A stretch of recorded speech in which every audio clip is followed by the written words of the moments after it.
Alright, what's up guys? Welcome back to another video. So today we're going to talk about basically the most ideal product launch that you guys can have. Now the product launch is actually half of doing Amazon FBA. The other half, of course, is getting your units over, choosing the right product. You know, if you guys know me, I did my first product all the way back in May of last year, and it was a total flop, but at the same time I chose the right product, I just didn't launch it correctly. So I'm just going to go over basically the top 7 or 8 things that I think that's the most important when it comes to doing your Amazon FBA product and actually launching it. So the first thing is having enough units. So a lot of the gurus out there, they recommend like 250 units all the way up to 500. And honestly, it depends, of course, on how much you're selling each month and the price range and stuff. But yeah, that is generally a good estimate, I think, in my opinion. I did order 500 units of my product that I'm doing now, and on my previous one I ordered 420. But honestly, I wouldn't go under 250 to 300. I'd probably stick to just 300 and above. Because you guys, when you do your giveaways, when you do your actual product launch, and you're going to be selling, close to your competitors, so you might run out of inventory relatively quickly if you only have 250 units. And the average market for that product is what, maybe like 400 to 500 units per month, right? So that's the first thing that you guys want to make sure that you do. Now, of course, that's going to cost more money when you, in the long run, when you source more products over. But again, it is an investment, so you have to think about that before you actually get into it. And then the second thing is your guys' reviews. So your reviews are, something that you get from people that you contact, whether it's Facebook or, you go on Amazon and then you find these top-rated reviewers, which is something I didn't talk about in my previous video. You can actually go on Amazon the website and find people actually have a tag, I think, on their name, and it'll say like top 1,000 reviewers, something like that. I can't remember if it was actually a title given to them by Amazon or if that was their actual name.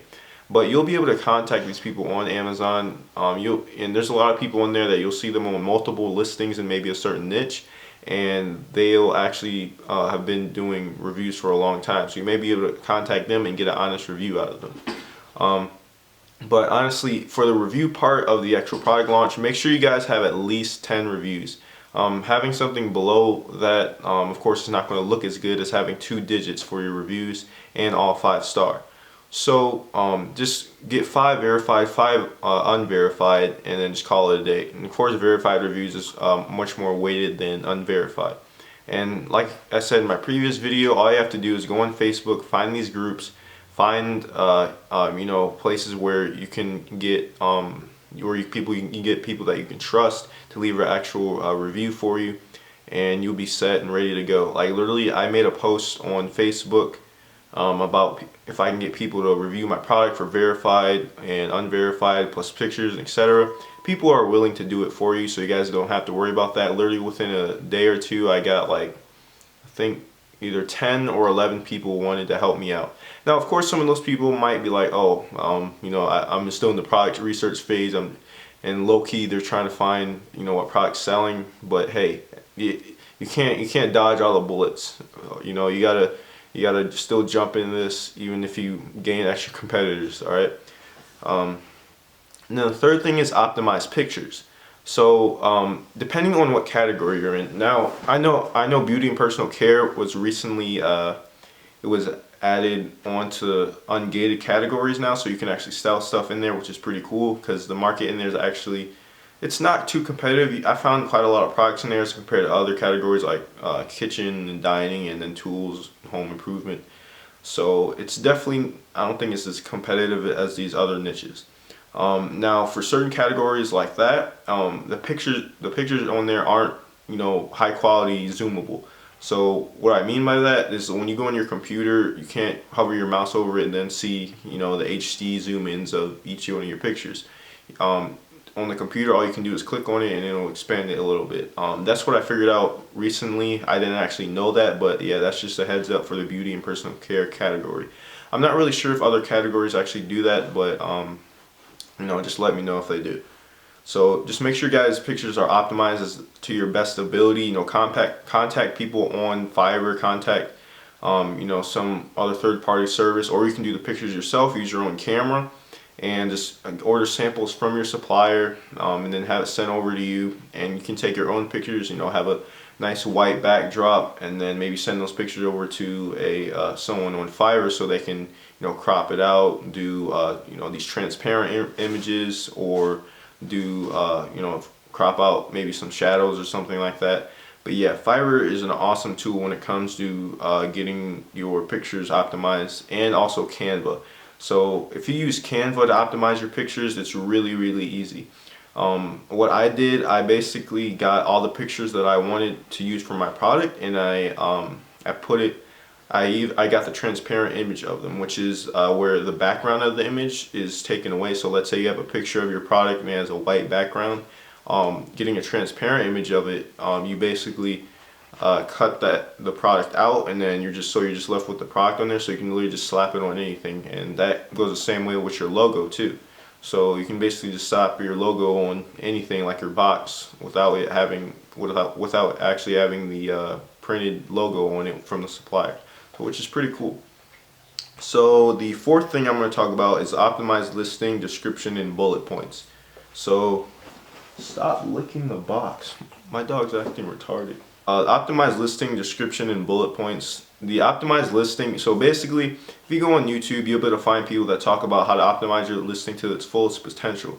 And what I'm talking about is your description, you know, your keywords, you know, how you reference people in your description down below.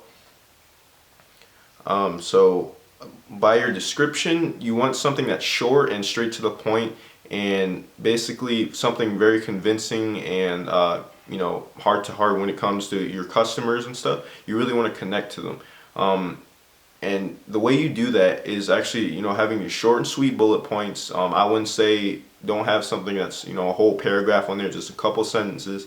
Explain what the product is, you know, why it's better than everyone else's, what your quality is, what you have to offer, you know, how they can use it, and basically to the best of your ability. Now I'm going to do a video maybe tomorrow or the next day or something like that, where I'll show you exactly what I did for my bullet points, what I did for my description. And you can go on YouTube and find other YouTubers that have done the same thing. It's actually a pretty simple thing to do, but yeah. So optimize keywords. You get when you get your keywords, you can use tools like I said in the previous video, like Merchant Words. Let's see, was it Wordtree.io, and you can also use Keyword Inspector. All those different tools. Merchant Words is $9 a month. You can get that off of someone on YouTube. Keyword Inspector, it's $20 a month for 100 credits, and then Wordtree.io, it's basically $10 per product keyword research report. And I think all those tools are very good when it comes to optimizing your keywords, but Keyword Inspector and Wordtree.io focus more on the back-end keywords and getting the most relevant keywords. So for the difference between the two, Keyword Inspector focuses mainly on the back-end keywords and doing the reverse ASIN, and Wordtree.io focuses more on the relevant keywords. Now, I honestly think Wordtree.io is probably more useful because they actually let you put in they let you put in like 10 competitors or whatever, and it actually shows you the most relevant keywords like that month, like this month, that are most relevant to what people are searching for that product. So I think that's very helpful, especially in 2018 with this new 250 word count. So yeah, definitely check that out. So let's see. Now the sixth thing is giveaways, services, and Facebook groups. Now I talked about this in a previous video.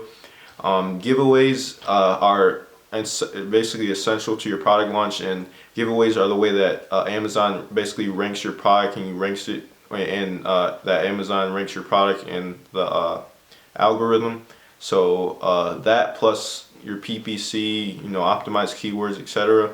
You have to have all this stuff set up before you actually do your product launch, because if you don't, you know, your listing's not going to be as optimized as possible, so other competitors might be able to, you know, rat you out for that. So yeah, giveaways, you can go in Facebook groups, you can find different Amazon FBA related groups for doing free giveaways. Now if you want to have like the most efficient giveaway possible, I suggest you guys do something like Viral Launch. I think JumpSend actually offers the same thing too, but I think Viral Launch is the most popular right now. And basically you need these giveaways because in order to rank, like I said, you need to tap into Amazon's algorithm so they can rank you for the amount of sales that your competitors are ranking for. So let's say the top 3 people that are selling your product are selling like, I don't know, 30, 40 units a day. You would literally have to sell that many in, let's say, for 3 or 4 days in order for you to rank right next to them and for customers to be able to see your product.